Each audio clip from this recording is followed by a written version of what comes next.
Hi guys, Mitch King with Trade Stocks America with the Monday morning, March 29, 2010 daily stock report. Not much change here on the Dow 30 on Friday. It was up. The market tends to be a little bit bullish the last couple days and has spiked down, as you can see right here on that day as well as the second day. We had higher highs on Thursday and we had a close on Friday of basically no change, which you can see right in here. And when this news of the Korean military ship that sank or had an explosion right near the North Korean border, the market sold off. Let's take a look at that intraday chart on Friday. Here's a 3-minute chart of the Dow Jones 30 Industrial Average. You can see we were up about 50-60 points, and then we started selling off here in the middle of the day, right in here. So it made the market a little nervous. The reaction investors and managers do is they sell first and ask questions later. So it looks like we're going to probably have a little bullishness this week with a combination of a continuation of what we've been going through, as well as the mutual fund managers are going to start buying this week, do what's called window dressing once a quarter, that last week before the end of the quarter, to make their numbers look good. And the industry is such that this is such a habit that it helps pump up that averages, and I think we're going to get that fairly. Here's the Nasdaq Composite flattening out the last few days. Nothing to be too concerned about. Might have a little bit of a dip if you were to try to guess these markets, something like this. We're looking for higher highs. Don't know if you can see that blue on the right side there. Let's change that blue to a red here. So maybe a little pullback and then a higher highs would be very logical. Very similar to what you see in this column right there. Very similar to what you see in this area right in here. We got a little bit of pullback, and then you got a higher high, and that's basically what I'm looking for in this little area here, and a resumption of an uptrend. We got some selling here on Starbucks after they announced that dividend. First time they've ever had a dividend, so the last couple of days have been a little bit of a correction here, more like a sell on the news type of pattern and buy on the rumor. We're still looking for this to higher highs. Been a really strong stock, as you guys have seen here. As we pull that out and look over 11 months of history here, real strong. Here's Google acting a little better in the last few days. Here's ACL, been a really strong stock, didn't take a correction with the market. Slight pullback here of just a couple of dollars on a $162 stock. Nothing to be concerned about. Really low volatility stock. It's tough to be patient with this one, where the last couple of months has just hardly made a move of maybe $6 or $7, which is not even 5% move. So your call whether you want to hang on to that, but it's probably going to bounce back $1 or $2. And you might start considering whether this is dead money to hold. If you look at the last 30 days, you're looking at pretty much a flat figure right in here, except for the last few days. And you know, I always consider that kind of dead money. So if it's doing this right in here, where it's moving up at least gradually like it was here in February, you know, that's fine. But here is starting to lose my patience here on this one. Starting to look around to replace that one with different money. Toyota Motors, we think that this is going to get a hold of itself and start to move up to higher highs here. WellPoint Healthcare's still been steady. One of the strongest stocks in the last few months is Chipotle Mexican Grill. Very strong, buy on the dip type of pattern. A stock you want to be buying on the dip. A stock you might consider buying on the dip. Here's RIG. A little concerned about this one, that we're going to resume a downtrend. So we're try to be careful on this one. We're basically break even here. This is not acting real good on the short term. Weight Watchers here, looking for this to move up a little bit. Resume that trend, resume that uptrend. Looking for Henry Schein, HSIC, to move higher on this slight pullback here.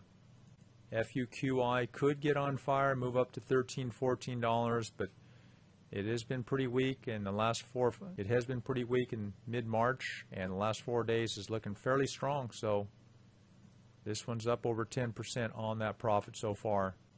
Here's TAT, real strong on Thursday, spiked up to like 862 or something spiked up to 862 on Thursday, pulling back here.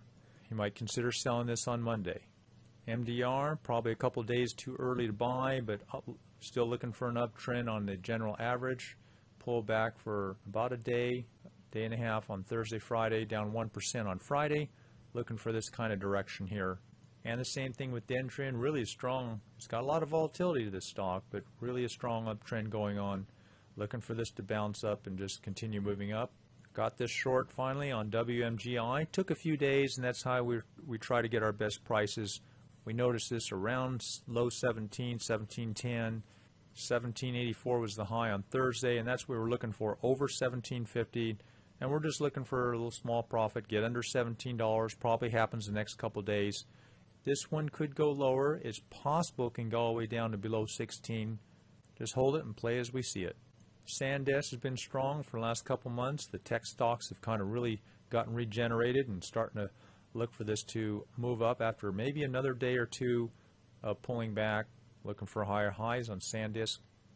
ROK, got a buy signal here a few days ago. We're just trying to hold on to this 54 1/4, 54.50 number as your stop, and it goes down here below somewhere that $54 number. I think that could be a good stop loss setting. Good place to set your stop. Here's MEI, really losing patience with this. You know, this is the one that we tried it here a week ago or 10 days. Stayed flat all in here. Tried it again on that little rise up, thinking that we're going to get a breakout, but it just fizzled out. I'm going to keep a tight leash on this one, and if it gets much below that $10 figure, I'm gone. Here's AF, Astoria Financial, looking for a nice higher high above that $15 figure. Looking for CMI here, Cummins Engines, to make higher highs into the mid to upper 60s. Want to talk about a bull short, a really strong bull short that's developing on Friday. Went from under $3 right down there, and it went to a high of $9.23 right there. Settled back at $8.22. Really a lot of volatility. Day traders heaven on this on Friday, and we're looking for this to be a bull short. And just a fair warning to study this in the Wizard training course. This is a very dangerous technique. High risk, high reward. We haven't seen many of these. Best one I've seen here in months, probably 4 or 5 months into late fall, November, December. News is they got some patent. They're a biotech stock, as you can see right in here as the category. Well, their name gives it away, isn't it? Arca Biopharma, as biotech is the sector. Got 7 million shares in the float, so we had 49 million shares traded on Friday, and with a 7 million share float, this thing is going to be all over the place. So it could go either way. My hunch is that there's probably going to be a little upside and nice big drop. And for the day traders going long, look for substantial drop on Monday, and that first drop is the right one to be buying. And then the people who want to speculate long again will push that back up. So it's a fight between the longs and the shorts. Eventually the shorts will win.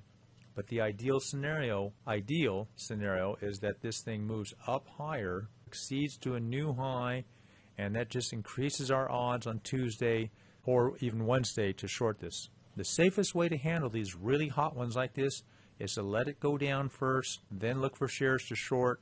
We probably won't get shares to short of this until Wednesday, because Friday was the big day of high volume. Doesn't settle in people's margin accounts for 3 days. That puts us at Wednesday, and that's when usually we can start borrowing. 3 days after that first big day, the stocks usually start turning over on these bull shorts before we can borrow them. But play it the safe way, and if you haven't studied this in the Wizard training course, don't do this. Make sure you guys understand what you're doing. This is high risk, high reward. I've made a lot of money on this. I've been a very close student of this technique, and this is a model I developed in the mid-90s. So you guys take care. Put the odds in your favor. Don't get leveraged, especially in these bull shorts. We'll talk to you Monday.